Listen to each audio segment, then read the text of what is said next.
That tomorrow, though, looking like a little bit of a thaw, and Lord knows we've all earned it.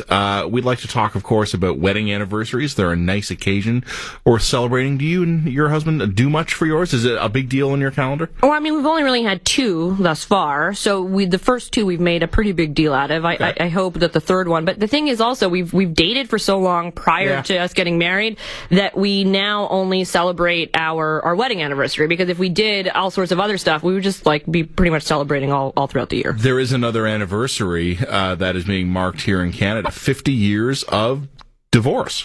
Yeah, it has been 50 years since Canada passed the Federal Divorce Act. It was passed by Parliament back in 1968. And it's interesting to take a look back at where we've come and how far society has evolved in relation to divorce. We go now to Laura Paris, who's an associate at Shulman law firm. Laura, good morning to you. Before we get into some of, how Canadian society has really evolved when it comes to divorce, I've heard, colloquially and, just anecdotally, that January is often that month that law firms especially tend to see an uptick in inquiries as it relates to divorce. Is that just anecdotal, or do you see that in your practice? No, you absolutely see that. And what I find is quite interesting, or I guess the reason that you do find January to be a rise of at least people inquiring about divorce, is that a new year is usually a new beginning. So if people are having issues in their relationships, they see January as a time to have a fresh start and a time to start, looking at what changes they want to make in their life to make sure that, their new year, 2018, is better than the last. I was just saying there moments ago, Laura, that it's 50-year anniversary of divorce. It's not really, of course. It's the 50-year anniversary of the Divorce Act, because divorce has existed for much longer than that in Canada. But before the Divorce Act, and you can walk us through a little bit about why this is the case, it was much rarer and also much harder. Well, I think the main reason that it was much rarer, I believe, revolved around what society was like at that time. People did not get divorced. You got married and you stayed married, and I think that was just the general way of thinking amongst most people, 50 plus years ago. So I think that's where the rarity comes from. In terms of the difficulty, because there was not a uniform law on being divorced at that time, so it was provincially dealt with opposed to federally, it made it more difficult and people really just didn't understand what they had to do to get married. What is actually interesting is before the federal laws even came into place, it was actually a lot more difficult for a woman to be able to become divorced than it was for a man. A man could simply show that a woman had committed adultery, and in doing that, he was immediately granted a divorce, whereas a woman would have to show cruelty or adultery in addition to other reasons. So it wasn't as cut and dry for a woman to do it. What the Divorce Act did was it made it uniform for both parties to be able to get divorces on common ground. So it didn't need to be that a woman had a higher threshold to meet in order to get that divorce. Both parties had the same threshold to meet.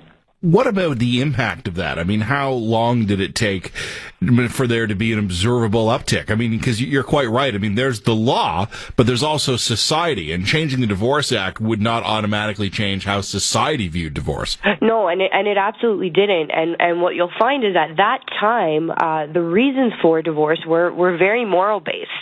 So like I said, adultery, cruelty, abandonment, things along those lines. Whereas now, as society has evolved and, even just gender dynamics are changing, roles within the family are changing, you're finding that the reasons for divorce are a lot more practically based or just based on individualism. People are just different now. I think that that marriage, while 50 years ago was the way to go, and that was kind of the step that you had to take. It's not as much like that anymore, and this is changing the way that families are developing, and also changing the divorce rate, and that's why we've seen a rise from 50 years ago to now in the divorce rate. You know, Laura, my own parents are divorced, and I actually don't really have a memory of them ever being together. And amongst myself and my social circle, I would say roughly half of us grew up with that, pretty much that exact situation where divorce was just a natural part of the way we were brought up.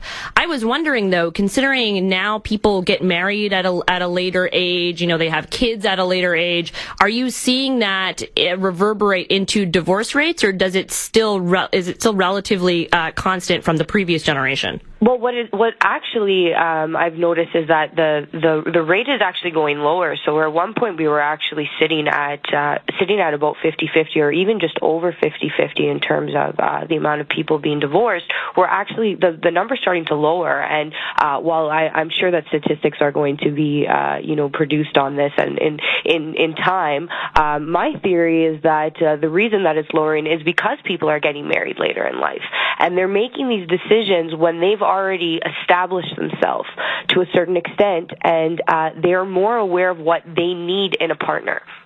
It is so interesting, Laura, that you mentioned that, because I was literally just having that conversation with someone on the weekend about how it was a friend I was speaking to who was American, and she talked about how it was not uncommon for her growing up to have friends getting married in their early 20s, just kind of because that's what they did. And when she had come up to Canada, she was surprised to see how late we were getting married comparatively. And by late, she meant mid to late 20s. To her, that was a real difference, and you see it in our divorce rates. It seems to be having a positive effect.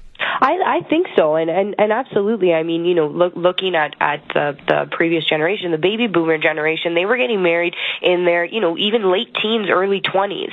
You're not seeing that anymore. It does, of course, happen, but the majority of people are getting married more mid to late 20s, and I definitely think that is having a more positive impact on the divorce rate because the reason that people are more established when they're making these decisions, and they're making decisions not as a teenager or a young adult who they're still figuring out their lives. They have their lives figured out, and then they make the decision to become married. Laura, thanks so much for this really interesting conversation. Oh, no problem. Our pleasure. That's Laura Paris, associate at Shulman Law Firm, looking back at the 50-year anniversary of the Federal Divorce Act. You had flagged something else